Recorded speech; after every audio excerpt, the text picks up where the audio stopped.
Aisyah, saya bersekolah di SDN Negeri 060929. Bersekolah di sini sangat menyenangkan karena guru-gurunya baik, ramah dan juga lingkungannya yang bersih. Ingin tahu keseruannya? Ayo ikutin terus kegiatan kami.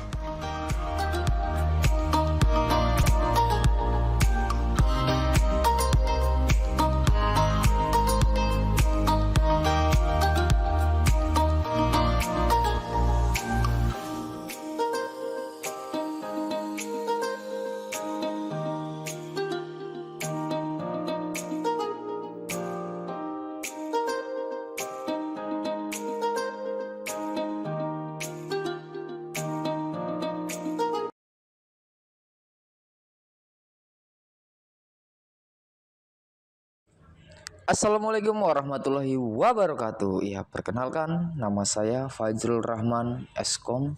Saya CGP Angkatan 10 Kota Medan. Ya, hari ini saya akan melakukan kegiatan aksi nyata menyelesaikan modul 1.4 tentang budaya positif. Perkenalkan, yang di tengah adalah Bapak pengajar praktik saya, yaitu Bapak Indra Ramadi, SPD MSI, dan Ibu fasilitator saya, Tia Rumaida Situmorang, SPD MSI. Rencana tindakan untuk aksi nyata meliputi latar belakang. Murid tidak suka peraturan karena selama ini jika mereka melakukan pelanggaran maka akan mendapatkan hukuman dan cenderung akan mempermalukan dirinya sendiri.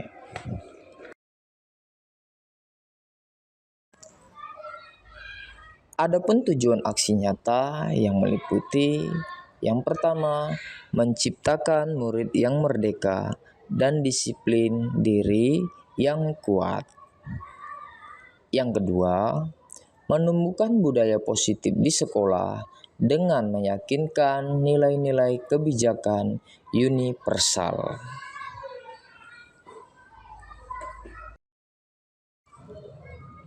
Tolak ukur meliputi yang pertama, terbentuknya keyakinan kelas melalui kegiatan kesepakatan kelas yang dilakukan wali kelas dan siswa.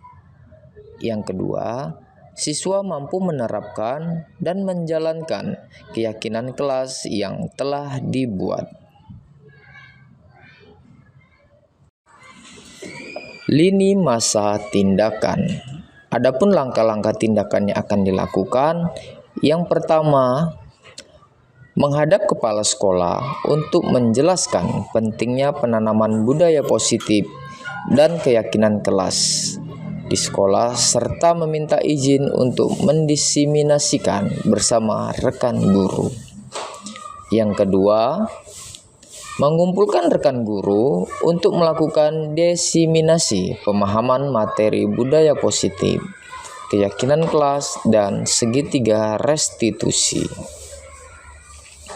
Yang ketiga, berkoordinasi dan berkolaborasi dengan wali kelas untuk membuat keyakinan kelas di kelas masing-masing. Yang keempat, memantau, merefleksi, dan mengevaluasi keyakinan kelas yang telah dibuat. Dari langkah tindakan, kita menuju dukungan yang dibutuhkan, meliputi 3 aspek. Yang pertama, kita membutuhkan dukungan dari kepala sekolah, rekan guru, serta murid, agar tindakan yang telah disusun dapat dilakukan secara lancar dan menyeluruh. Yang kedua, sarana dan prasarana untuk menumbuhkan budaya positif di sekolah.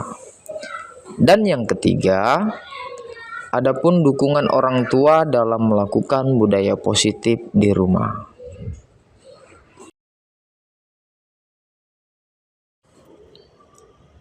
Berikut ini merupakan kegiatan diseminasi di sekolah mengenai pemahaman dan pengalaman budaya positif.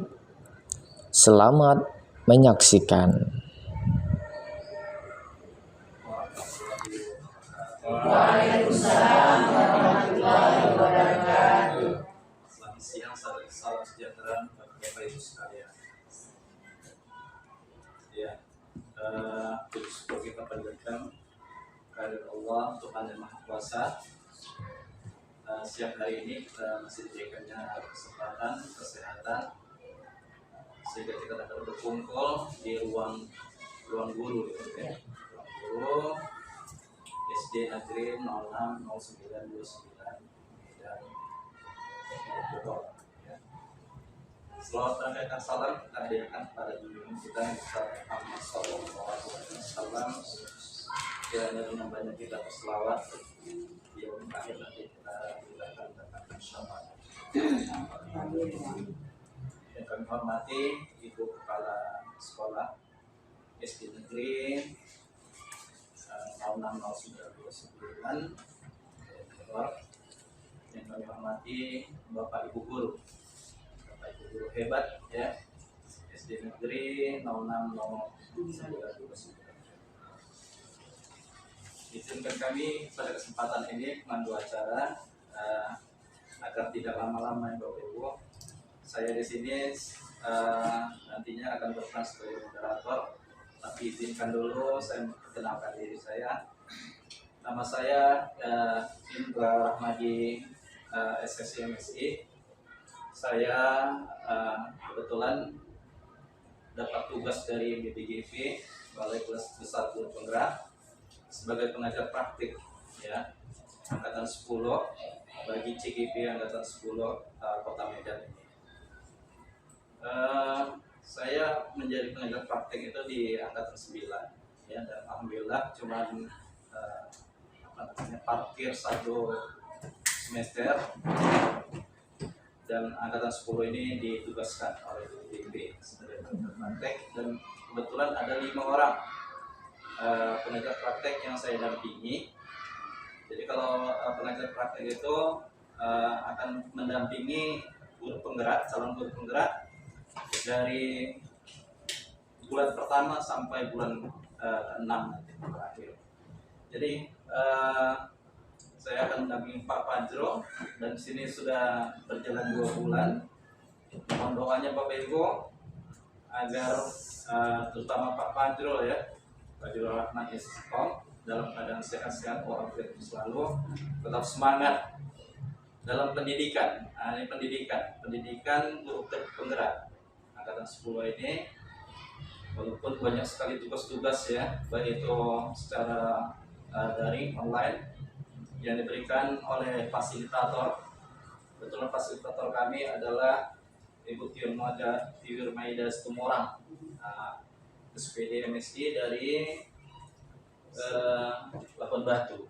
Ya, Labuan Batu yang tugas dia sebagai guru di SMK Negeri 1 Rantu Prapat ya Pak ya, Rantu Prapat.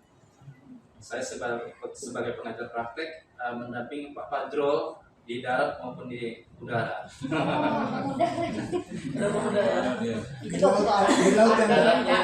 hanya di darat ya, dalam pendampingan itu, kemudian dalam lokakarya. Nanti kebetulan lokakarya kami yang kedua di hari Sabtu tanggal. Darat dari udara, laut enggak Pak? Kalau udaranya itulah pembelajaran daring bersama fasilitator. Biar bercanda. Iya. Bersama fasilitator ya, jadi saya mendampingi mereka juga. Kalau fasilitator hanya di udara saja melalui online, dan mereka belum pernah, Pak Fajrul belum pernah ketemu tatap muka langsung dengan fasilitator. Kalau saya kebetulan kemarin ada penyegaran fasilitator dan pengajar praktek di hotel samping Mansion itu, ya, selama 3 hari sudah bertemu dengan fasilitator. Jadi izinkan kami Bapak Ibu pada kesempatan ini adalah kita sama-sama membicarakan visi dan prakarsa perubahan sekolah ya. Jadi nanti Pak Fajrul akan menampilkan visi sekolah lama, kemudian nanti akan disesuaikan lah dengan kurikulum merdeka ini. Apakah visi kita yang lama itu sudah sesuai nggak dengan kurikulum Merdeka? Ya, apakah visi tersebut sudah berpihak nggak kepada peserta didik atau murid-murid kita? Nah, jadi inilah yang akan kita diskusikan nanti melalui kelima rumpang yang akan dipimpin, yang akan dipandu oleh Pak Fajrul ya.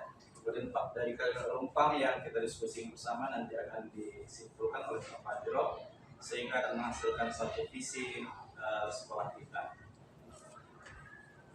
Baik Bapak Ibu sekalian, sebelum Pak Fajrul nanti akan tampil memandu kita, kami mintakan kepada Ibu Kepala Sekolah untuk memberikan arahan bimbingan pada kami semua, ya, pada kita semua. Sebentar Bu, Bapak Ibu, sebelumnya saya sampaikan tujuan diskusi kita nantinya adalah mendiskusikan cita-cita, visi sekolah, warga sekolah terhadap murid di masa yang akan datang. Itu dia ya, visinya. Baik, waktu dan tempat kami silakan kepada Ibu Kepala Sekolah. Silakan. Waalaikumsalam warahmatullahi wabarakatuh. Selamat siang, salam sejahtera bagi kita semuanya.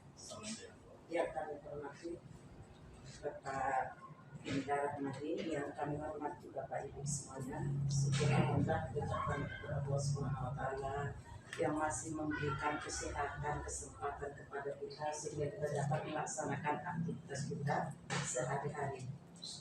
Di sini kami sangat senang dan bahagia Pak, bahwa salah satu di antara guru kami ini dapat guru penggerak, dan harapan dari saya khususnya sebagai pimpinan sekolah ini, mudah-mudahan tahun berikutnya semua guru-guru saya adalah guru penggerak.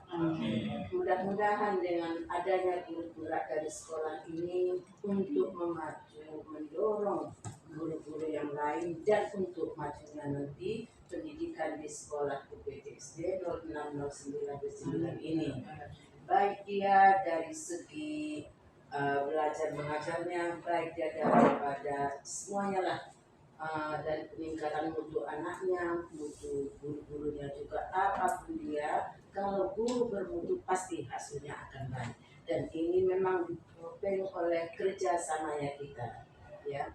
Tidak akan berhasil satu organisasi itu kalau satu orang yang bermain, tidak. Itu harus merangkai itu semua. Jadi harapan saya sebagai pimpinan di sini, mudah-mudahan guru-guru yang lain semangat untuk guru penggerak, dan kepada Pak Fajrul gigih. Karena dari di awal ini di sekolah kita ini Bapak mengawalinya, maka gigih, tetaplah sungguh-sungguh. Pasti mencapai sesuatu itu pasti ada rintangan dan halangan, pasti tidak mulus itu pasti ada. Tetapi di dalam ada rintangan halangan itulah untuk mencapai kesuksesan itu. Jadi kepada Bapak kami semua mengucapkan, khususnya dari saya Pak, terima kasih banyak. Inilah Pak Fajrul Pak, demi majunya anak bangsa dan negara kita ini. Mungkin kami manusia biasa Pak, pasti punya kehilapan, kesalahan. Kadang tata cara, apalagi saya, tata cara saya menyambut Bapak, tadi sudah disampaikan di Bapak juga datang, ya saya bilang, kebetulan besok kami pelaporan bos Pak. Jadi yang saya sampaikan kepada Bapak tadi, sudah berulang-ulang penawar periksa tugas itu, masih ada ketinggalan. Jadi mohon maaf Pak, jika ada tingkah laku kami, kata-katakan tidak pada tempatnya selama Bapak mendampingi Pak Fajrul, kami mohon dimaafkan. Dan mohon bimbingan Bapak juga setinggi-tingginya dan sedalam-dalamnya. Mungkin sampai sinilah yang bisa kami sampaikan. Wabillahi taufiq wal hidayah. Assalamualaikum warahmatullahi wabarakatuh. Waalaikumsalam warahmatullahi wabarakatuh. Ya, terima kasih. Saat ini semangatnya luar biasa ini dalam mengikuti pendidikan selama 2 bulan ini. Mudah-mudahan tetap konsisten Pak Fajrul ya. Jadi tugas saya Bu, kalau nanti misalnya Fajrul semangatnya lemah, saya lah nanti yang menegurnya. Iya, tugas saya adalah mengantarkan mereka nanti biar mereka sukses dalam pendidikan ini. Mudah-mudahan bisa wisuda nanti ya. Ada wisudanya nanti Bu, guru penggerak. Jadi suatu kebanggaan juga itu. Silakan Pak. Baik, terima kasih buat Pak Indra sebagai pemimpin saya. Assalamualaikum warahmatullahi wabarakatuh. Waalaikumsalam warahmatullahi wabarakatuh. Selamat pagi Bapak Ibu hebat semuanya. Ya, terima kasih buat hari ini yang sudah hadir dalam kegiatan saya hari ini mengikuti pengumpulan ataupun aksi nyata yang akan saya buat di modul 1.4. Saya akan menjelaskan bagaimana kita menerapkan budaya positif yang akan kita terapkan di anak-anak kita nantinya. Ya, terima kasih saya ucapkan sekali lagi buat Bapak Ibu. Nanti kita dalam 1 jam ke depan saling berpartisipasi dalam menyukseskan kegiatan kita nanti. Adapun materi saya yaitu menyebarkan pemahaman dan penerapan pengalaman budaya positif.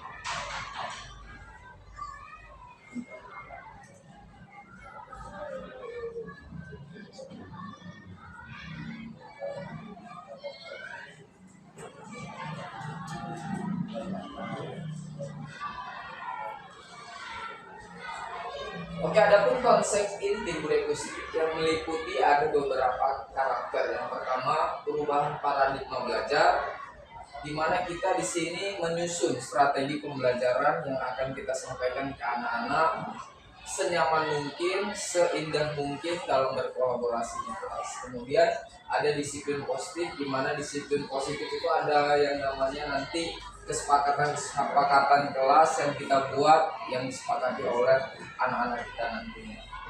Kemudian ada nilai-nilai kebijakan, kemudian kebutuhan dasar manusia, motivasi, perilaku manusia, posisi kontrol guru dan keyakinan kelas, dan adapun yang terakhir segitiga restitusi.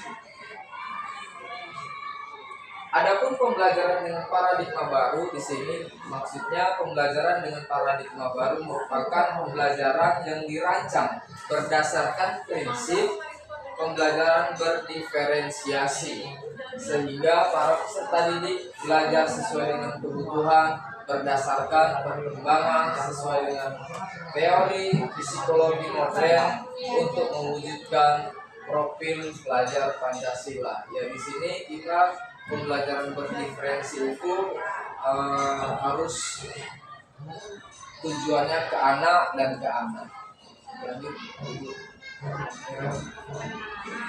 Adapun miskonsepsi tentang teori kontrol, yang pertama ilusi guru mengontrol murid, di mana kita mengatur murid yang tadinya kurang disiplin menjadi disiplin. Baru untuk meningkatkan minat belajar anak-anak, kita yang mengatur mereka, kita yang mengarahkan mereka sehingga mereka bisa menguatkan posisi mereka sebagai siswa yang betul-betul niat belajar. Kemudian ilusi bahwa kritik dan membuat rasa bersalah mampu menguatkan karakter. Kemudian ilusi bahwa orang dewasa berhak memaksa. Adapun di sini disiplin positif. Disiplin positif berasal dari disiplina yang artinya belajar. Disiplin mengacu pada disiplin diri yang memiliki tanggung jawab terhadap apa yang dilakukan berdasarkan nilai-nilai dan yang diyakini. Ya, di sini kemudian disiplin positif merupakan salah satu cara penerapan disiplin bertujuan untuk menumbuhkan kesadaran serta memberdayakan peserta didik tanpa imbalan, penghargaan ataupun reward, ancaman atau hukuman. Nah, di sini disiplin positif itu kita terapkan di anak-anak kita sehingga mereka dapat tahu apa tujuan disiplin yang ada di sekolah kita. Peraturan-peraturan yang sudah kita buat, yang kita terapkan bisa kita laksanakan dengan baik. Sebagai peserta didik, tujuan kita adalah menciptakan peserta didik yang memiliki disiplin diri sehingga mereka berperilaku mengacu pada nilai-nilai kebijakan universal dan memiliki motivasi intrinsik dalam perubahan perilaku ke arah yang lebih baik. Ya, di sini kita peran guru adalah untuk mendisiplinkan anak-anak kita agar bisa mematuhi peraturan-peraturan yang sudah kita buat, kesepakatan-kesepakatan yang sudah kita buat oleh siswa dan sekolah.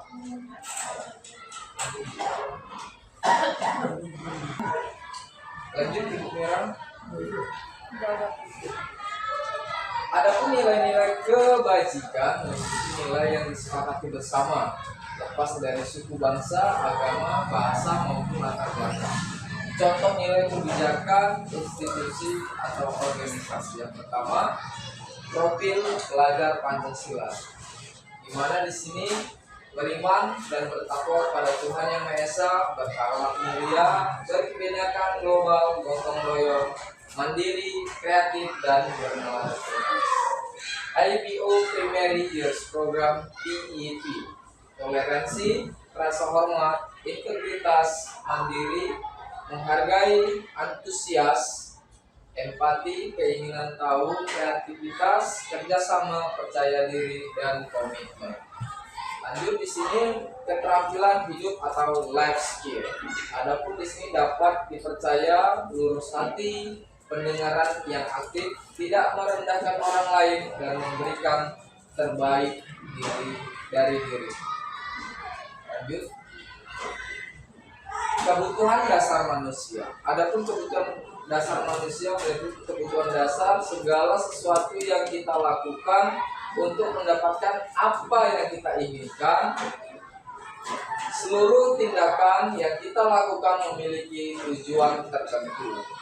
Dan semua usaha terbaik yang kita lakukan adalah dalam rangka agar kebutuhan dasar kita terpenuhi dengan baik. Ya, ini tadi kebutuhan dasar. Kemudian ada 5 kebutuhan dasar manusia. Yang pertama, bertahan hidup. Apa aja? Makan, pakaian, tempat tinggal, keamanan, kesehatan. Kemudian kasih sayang dan rasa diterima. Coba Bu Ana, nampak dari situ apa aja yang dibutuhkan kasih sayang dan rasa diterima? Nampak Pak. Coba bisa dibacakan? Rasa diterima, dipedulikan, Iya. berbagi, kerjasama, menjadi bagian dalam sebuah kelompok. Iya, itulah tadi rasa sayang dan diterima. Kemudian penguasaan. Pak Agus, coba dibacakan Pak Agus apa saja yang ada di penguasaan dari 5 kebutuhan dasar manusia. Kira-kira Pak, harga diri, keinginan untuk dianggap pemimpin, berprestasi, jago ide. Iya, benar sekali Pak. Seperti itu Pak ya. Jadi penguasaan kita meliputi dari harga diri kita sebagai guru, baru keinginan untuk dianggap pemimpin, berprestasi dan diakui. Kemudian kebebasan. Nah, ini banyak ya kebebasan. Ibu Ira, coba tolong dibacakan Ibu Ira.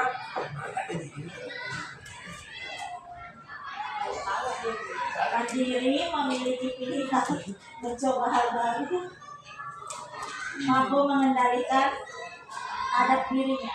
Iya, jadi bagi dua arah.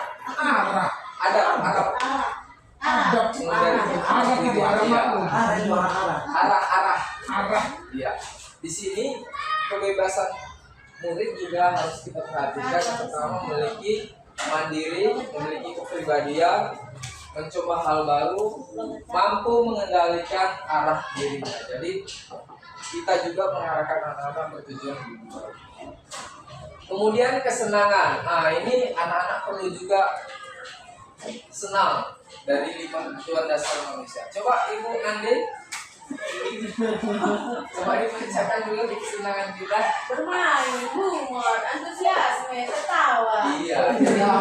Dari kesenangan ini, dari 5 kebutuhan dasar manusia ini kita perlu kesenangan ya Bapak Ibu ya. Bermain, humor, antusiasme, tertawa. Seperti kita ini dalam ruangan ini tertawa. Berbagai suku, budaya dan bangsa itulah kebinekaan itu tadi Bapak Ibu. Jadi 5 kebutuhan dasar manusia itu dari kita sudah harus kita miliki yang 5 ini. Tinggal dari bertahan hidup tadi sudah, kasih sayang, rasa diterima, penguasaan, kebebasan, baru kesenangan. Lanjut Ibu. Dari beberapa yang kita lakukan tadi ada motivasi perilaku manusia. Yang pertama, Motivasi ekstrinsik, ya, meliputi dari untuk menghindari ketidaknyamanan hukuman. Yang kedua, untuk mendapatkan imbalan penghargaan diri dan orang lain. Yang ketiga, untuk menjadi orang yang mereka inginkan dan menghargai diri sendiri dengan nilai-nilai yang mereka percaya. Ini motivasi ekstrinsik. Kalau ekstrinsik ini tahu maksudnya Bapak Ibu? Dari luar. Namanya sudah ekstrinsik, ya kan? Jadi untuk menghindari ketidaknyamanan itu mereka mempunyai karakter masing-masing juga. Lalu untuk mendapatkan imbalan penghargaan dari orang lain. Jadi untuk bisa memberikan motivasi itu, selain kita memberikan hadiah juga tanpa hukuman, itu juga membuat mereka jadi lanjut.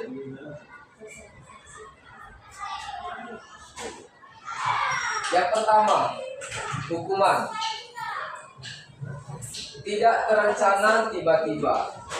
Jadi ini kalau kita praktekkan di sekolah, anak-anak yang terlambat biasanya kan kita tidak mengetahui siapa aja anak-anak yang tidak sengaja terlambat, datang terlambat, baru kita memberikan hukuman. Baru yang kedua, murid tidak tahu apa yang akan terjadi, tidak dilibatkan. Yang ketiga, bersifat satu arah. Yang keempat, berupa hukuman atau fisik. Jadi ini jenis hukuman tidak terencana, murid tidak tahu, kemudian bersifat satu arah. Contohnya kalau hukuman ini sering kita lakukan juga Bapak Ibu, ya, masih ada beberapa sekolah yang menggunakan hukuman langsung secara real tanpa mengetahui apa alasan-alasan dia kenapa bisa membuat dia dapat hukuman. Kemudian konsekuensi, adapun konsekuensi itu terencana, disepakati sesuai dengan peraturan, baru murid tetap dibuat tidak nyaman. Sikap guru selalu memonitor murid. Jadi di sini konsekuensi itu bukan berarti hukuman dia, tapi kita merupakan sanksi yang diberikan kepada murid yang telah melakukan pelanggaran. Kemudian restitusi ini maksudnya proses menciptakan kondisi bagi murid untuk memperbaiki kesalahan. Jadi jika anak kita ada melakukan kesalahan atau perbuatan melanggar aturan-aturan sekolah, sebaiknya kita lakukan restitusi, jangan langsung kita kasih hukuman ataupun tindakan-tindakan yang dapat mencederai mereka. Kemudian proses kolaboratif yang mengajarkan murid untuk mencari solusi sendiri. Yaitu tadi ada hukuman, konsekuensi, dan restitusi. Perbedaannya bisa kita lihat di depan. Nah, ini ada tugas Bapak Ibu. Ada pertanyaan yang harus kita jawab sama-sama. Yang pertama, mencatat 100 kali di dalam buku kalimat, saya tidak akan terlambat lagi karena terlambat ke sekolah. Kira-kira jawaban nomor 1 apa yang Bapak? Hukuman, ya? Iya, hukuman. Yang kedua, lari mengelilingi lapangan basket 2 kali karena terlambat hadir di sekolah. Hukuman. Berarti hukuman. Ya. Yang ketiga, murid diminta untuk push up 15 kali karena tidak menggunakan masker ke sekolah. Iya. Hukuman. Kira-kira. Yang nomor 3, murid diminta untuk push up 15 kali karena tidak menggunakan masker. Oke, kita lihat nanti. Berarti hukuman. Iya, betul. Yang keempat, menggantikan kertas tugas teman Konsekuensi. coret-coret. Konsekuensi. Coba Ibu Kandi membersihkan tumpahan air di meja tulis karena tersenggol pada saat belajar. Konsekuensi. Oke, konsekuensi. Oh iya. Iya. Lara berubah. Kemudian murid disuruh menggunakan sepatu seharian. Tidak, ini maksudnya tidak. Murid tidak mengenakan sepatu seharian di sekolah karena tidak mengenakan sepatu hitam. Ini salah saya tadi, maaf. Murid disuruh untuk mengenakan sepatu seharian di sekolah karena tidak mengenakan sepatu hitam. Konsekuensi. Langsung yang terakhir. Lari mengelilingi lapangan basket 2 kali karena terlambat 10 menit untuk pelajaran PJOK. Hukuman tuh Pak, kontra fisik hukuman itu. Hukuman. Oke, kita lihat. Kita lihat. Betul atau tidak? Konsekuensi. Yang pertama benar. Hukuman, konsekuensi. Di sini yang hukuman. Yang terakhir tadi hukuman. Kenapa konsekuensi? Dia di sini kan pelajaran PJOK. Dia latih fisik di situ. Garisnya apa kalian? Lari mengelilingi lapangan basket 2 kali karena terlambat 10 menit. Itu salah satu konsekuensi karena di pelajaran PJOK kan sudah jelas dia itu di lapangan dalam bentuk pelajaran praktek olahraga. Oke lah Pak.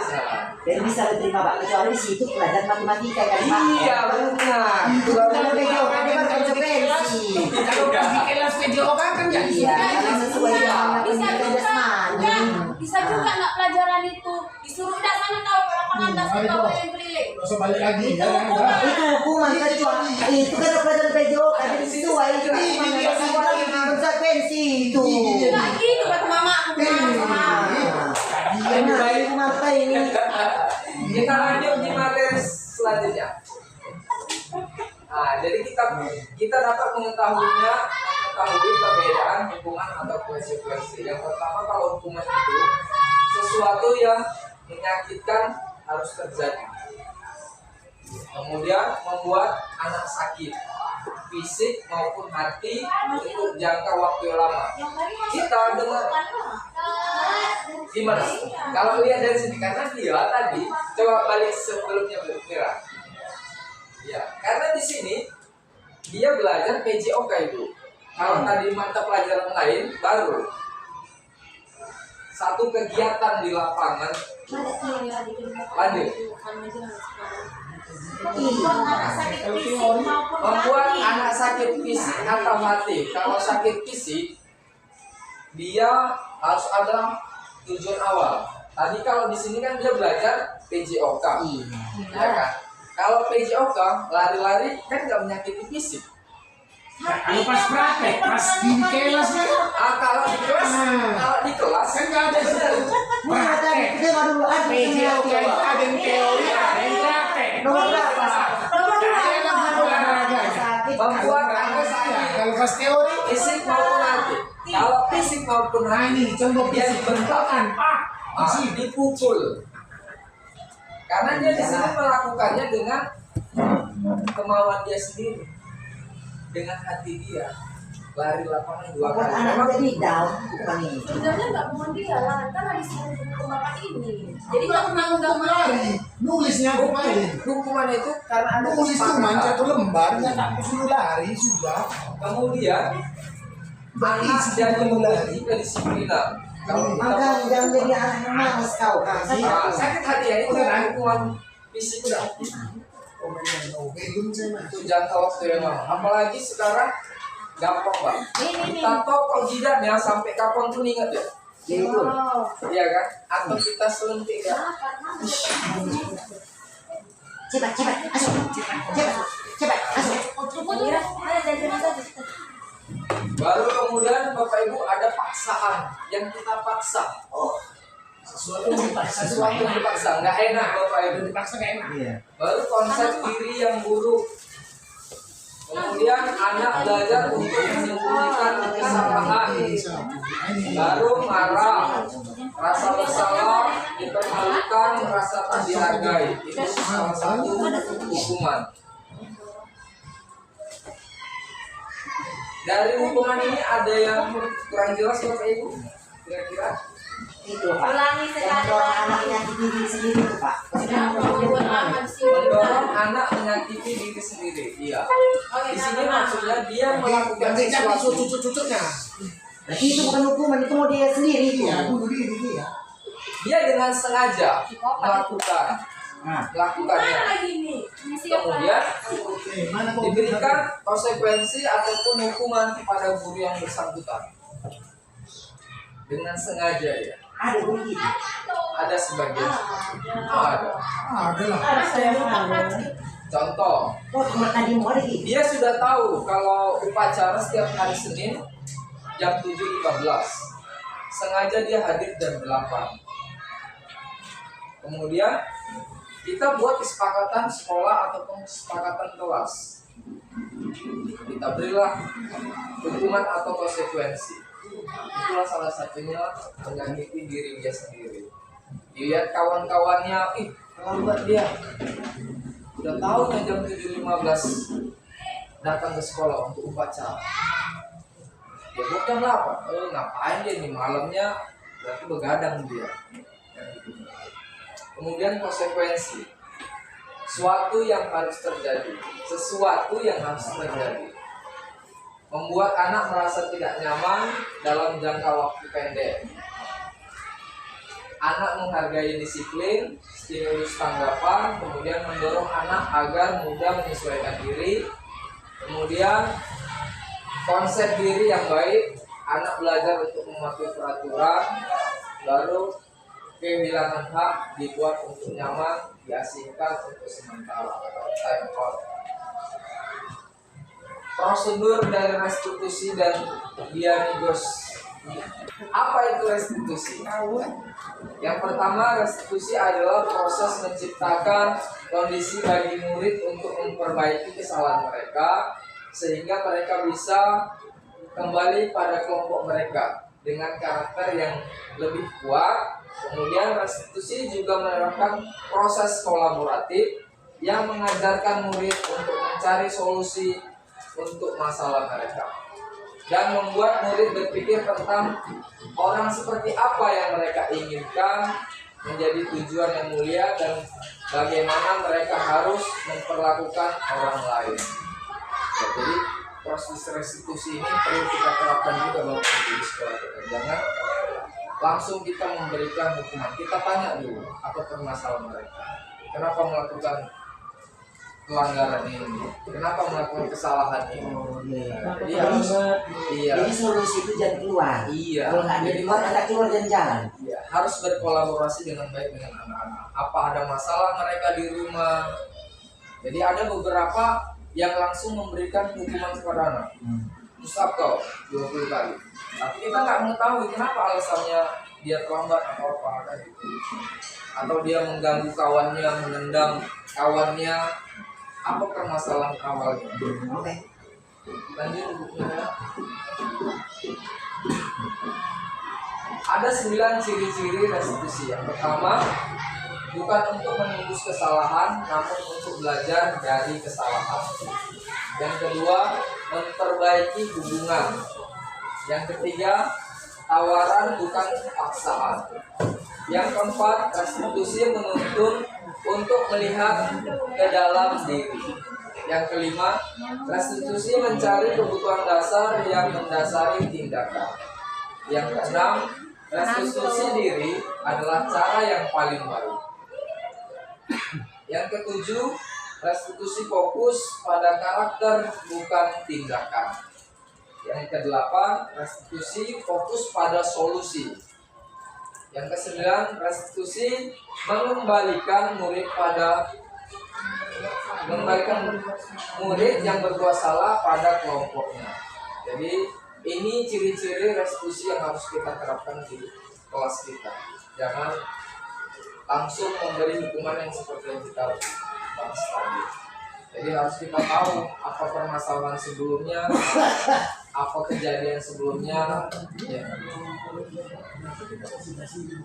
Gimana Pak? Restitusi fokus pada solusi. Jadi restitusi nomor 8, restitusi fokus pada solusi. Jadi kita mencari solusi kenapa dia tadi berbuat kesalahan. Hanya pakai garis topi kita kasih lah ya. Tentu Bapak ini. Kan dia nggak pakai topi dasi nih. Kita kasihlah topi dasi solusi. Oh, bukan seperti itu, Pak. Apa macam yang buat Bukan seperti itu. Kita menanyakan ke mereka, kenapa nggak bisa pakai topi? Hilang kan enggak? Kenapa? Besok hilang lagi. Iyalah, kita fokus pada jalan keluar. Kalau nggak ada jalan keluar, kita jalan-jalan keluar. Iya. Kalau misalnya nggak ada jalan keluar, pasti ada solusinya, Pak. Kita tanyakan, kenapa hilang? Besok suruh mamanya beli ya. Biar Tak dibeli apa tujuan kamu pakai topi? Biar dibeli nggak meja. panas. Kalau nggak Kalau kita kasihan, kita kasih duit. iya benar, cocok. Berarti itu tidak masuk ke restitusi. Itu masuk yang nomor 8. Diri Dapat solusinya, kasih dia duit Solusinya sedikitnya. iya. Tapi besok pakai dasi dia. Kalau kasihan, kalau enggak ya enggak Ya lah. udah kalau kayak gitu nanti Tadi kita sudah belajar. Sekarang ada 5 posisi kontrol guru. Saling Yang ya. pertama sebagai penghukum, yang kedua membuat merasa bersalah, yang ketiga teman, yang keempat pemantau, yang kelima manajer. Mana posisi-posisi dari kelima ini yang Bapak Ibu inginkan? Kira-kira manajer, teman, kita cari tahu dulu. Lanjut. Dua lah ya kan. Oh, belum dipilih? Iya. Pilih dalam hati, nanti kita tahu. Manajer Ada lah. perbedaan. Manajer. Manajer ya. Iya.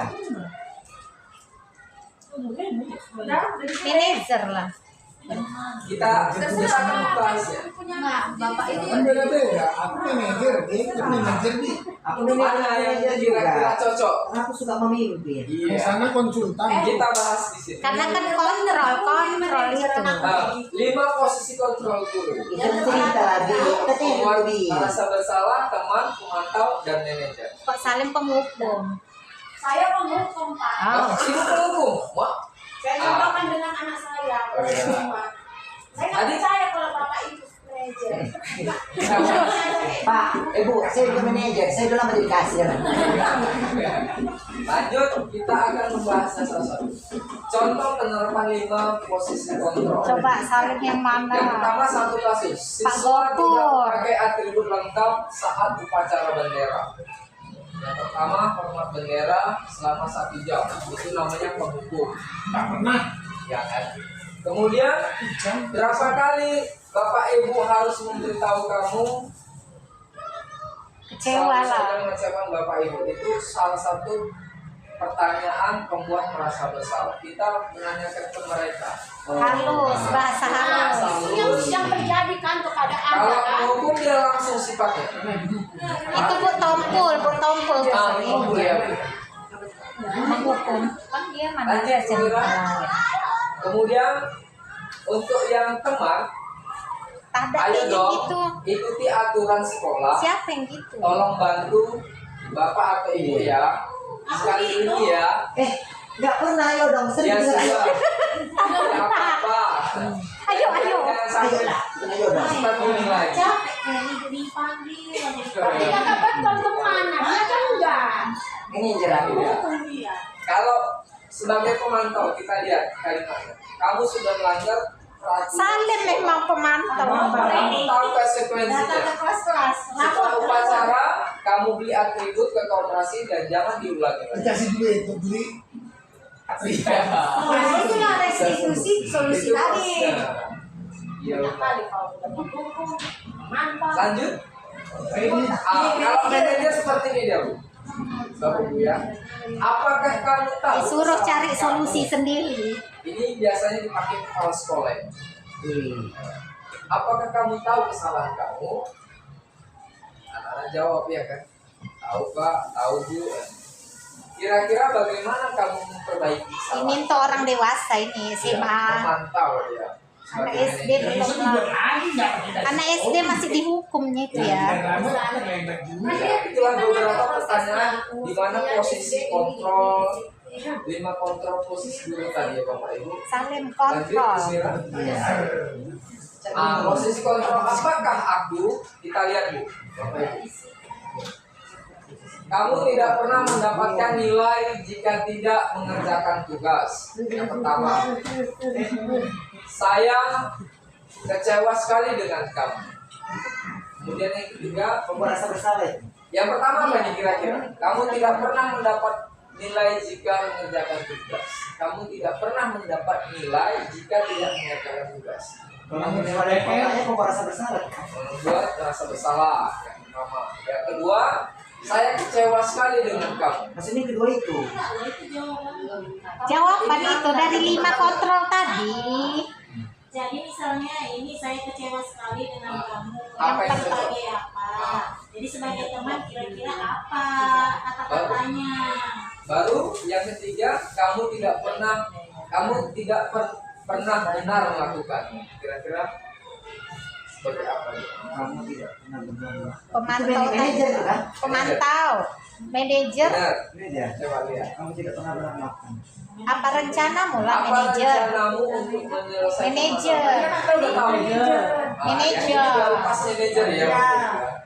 Kalau yang kelima, ayolah. Ayo Bapak Ibu.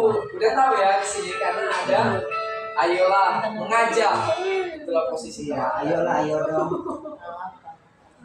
Kalau yang kedua tadi apa nih? Siapa Bu? Merasa bersalah yang kedua. Merasa bersalah. Kita cari jawabannya. Benar. Yang pertama tadi ya, saya kecewa sekali dengan kamu. Membuat kamu merasa bersalah. Iya benar. Yang kedua, kamu tidak pernah benar melakukannya. Yang ketiga, ayolah lakukan demi Bapak Ibu yang terakhir ya. Kemudian, apakah kamu mau mendapatkan stiker bintang hari ini? Bagaimana kamu bisa menyelesaikan masalah ini? Kamu selalu yang paling terakhir. Itulah beberapa pertanyaan yang berkaitan tentang sebagai pemantau, penghukum, Maksudnya ayolah. Medok lah. Iya pernah ya. Iya. Ada kata-kata kunci yang masing-masing ya. Iya, dia ada. Di situ sudah di garis besar ada tandanya langsung. Lanjut Ibu. Next. Nah, di sini dari 5 posisi kontrol tadi, di sini kita masuk langsung ke segitiga restitusi. Apa itu segitiga restitusi? Suatu proses dialog yang dijalankan oleh guru agar dapat menghasilkan murid yang mandiri dan bertanggung jawab. Dan di sini kita menyelesaikan kasus itu melibatkan pertama menstabilkan identitas. Setelah itu baru menanyakan keyakinan, kemudian baru validasi tindakan yang salah. Kita lanjut. Stabilitas itu apa maksudnya? Di sini berdasarkan prinsip membuat kesalahan adalah bagian dari proses pembelajaran. Yang pertama, membuat salah itu wajar. Tidak ada manusia yang sempurna. Kita tanyakan ke anak. Baru ibu bapak tidak mau mencari siapa yang salah, tapi ibu bapak ingin mencari solusi dari permasalahan ini. Kemudian kamu berhak merasa begitu.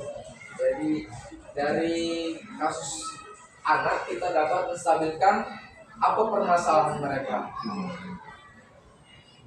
Tanpa menjatuhkan dia ya. Iya, tanpa langsung menjudge, kamu salah ini, kamu harus seperti ini. Kita harus menstabilkan ini. Apa permasalahan di awal. Kemudian lanjut Ibu. Ya. Validasi tindakan yang salah. Berdasarkan prinsip setiap perilaku berupaya memenuhi suatu kebutuhan tentang yang pertama, kamu pasti punya alasan mengapa melakukan hal itu. Tanyakan ke mereka. Kemudian padahal kamu bisa melakukan yang lebih buruk dari ini, contohnya memukul, menjambak, menendang. Baru kemudian kamu patut bangga karena telah melindungi sesuatu yang penting buatmu. Kemudian kamu melakukan karena mempertahankan sesuatu yang penting bagimu. Seperti dia gimana ya? Ini berarti Pak bukan cerita kebenaran, ini pembenaran nih. Iya, benar. Kita langsung validasi tindakan yang salah. Orang-orang yang salah kita stabilkan lagi. Kita validasi tindakannya. Kemudian setelah itu kita masuk di tahapan yang ketiga. Lanjut Bu Mira. Menanyakan keyakinan kepada mereka. Apa keyakinan kelas kita, Nak? Setelah mereka melakukan kesalahan, kita tanya, apa keyakinan kelas kita, Nak? Keyakinan ini suatu proses pembuatan keyakinan kelas, kesepakatan. Nah, setelah dibuat, dia melanggar enggak? Nah, baru menanyakan keyakinan mereka. Kalau mereka buat kesalahan, ya istilah kita menanyakan kepada mereka. Kemudian nilai-nilai apa yang telah disepakati bersama? Contohnya Pak, ada sudah kita buat peraturan piket kelas, ya kan? Kemudian apa Bu? Lanjut aja. Kita sudah membuat kesepakatan kelas piket. Jadi kalau misalnya ada salah satu yang tidak piket, apa yang kita lakukan? Kita tanya seperti ini sama Konsekuensi. ya kan? Nah, kita sudah menyepakati kalau misalnya nggak piket, kamu harus apa? Tapi bukan berupa hukuman. Kalau nggak piket kamu di awal, berarti kamu piketnya mau sekolah aja. Itu dia salah satu contohnya.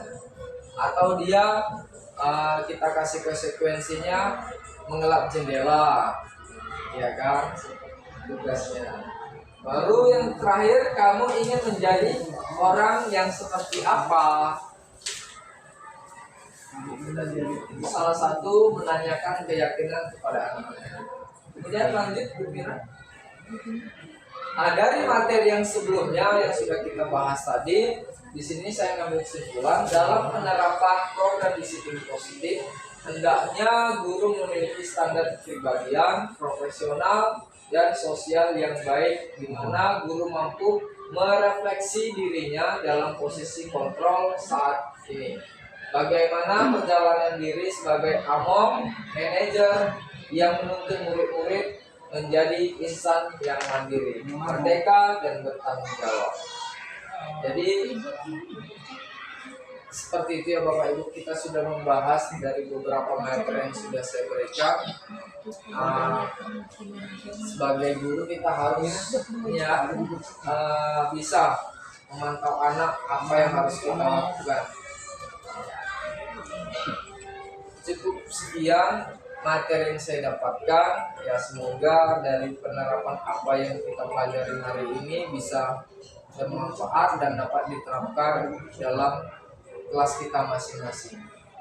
Demikian presentasi yang dapat saya sampaikan, kurang lebih saya mohon maaf. Billahi taufiq wal hidayah. Assalamualaikum warahmatullahi wabarakatuh. Waalaikumsalam warahmatullahi wabarakatuh. Terima kasih Bapak Ibu semuanya. Beberapa kegiatan ekstrakurikuler Pramuka.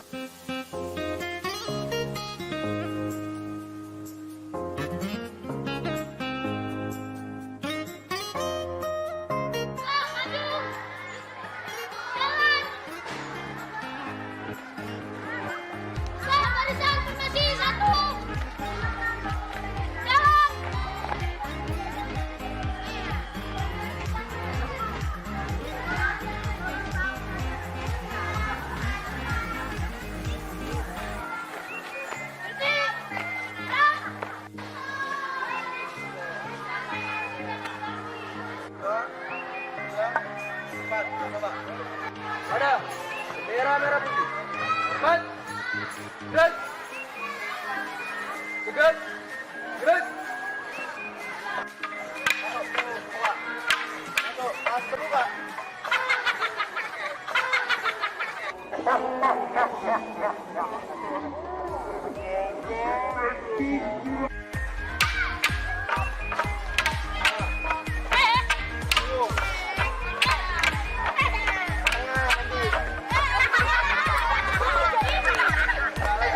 Karate.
Nasid.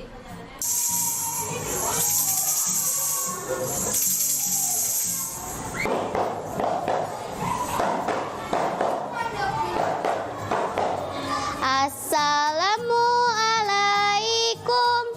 Waalaikumsalam. Begitulah harusnya bila bertemu.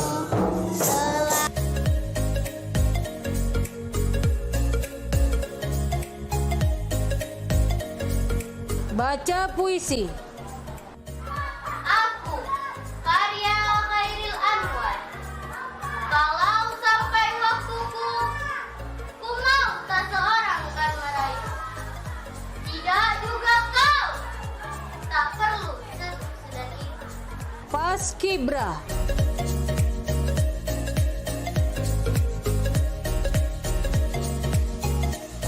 Tahfiz Quran. A'udzu billahi minasyaitonir rajim.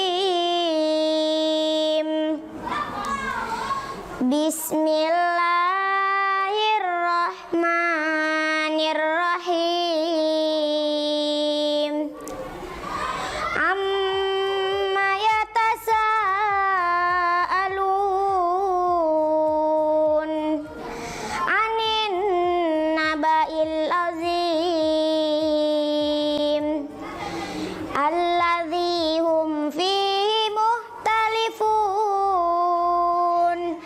kalla saya'lamun summa kalla saya'lamun alam naj'alil arda ja'alnal laila libasa wa ja'alnan nahara ma'asya wa banaina fawqakum sab'an sidada wa ja'alna sirajan wahhaja wa anzalna minal mu'sirati ma'an sajja. Praktek sholat. Allahu Akbar. Dan dokter kecil.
Bapak Ibu yang sudah memberikan waktu dan kesempatannya. Semoga apa yang telah saya terangkan di budaya positif dapat kita terapkan dan kita jalankan dalam penerapan kepada anak-anak. Jadi saya harapkan kedepannya kita dapat berkolaborasi menjalankan kegiatan budaya positif berjalan dengan lancar dan mantap. Terima kasih. Assalamualaikum warahmatullahi wabarakatuh.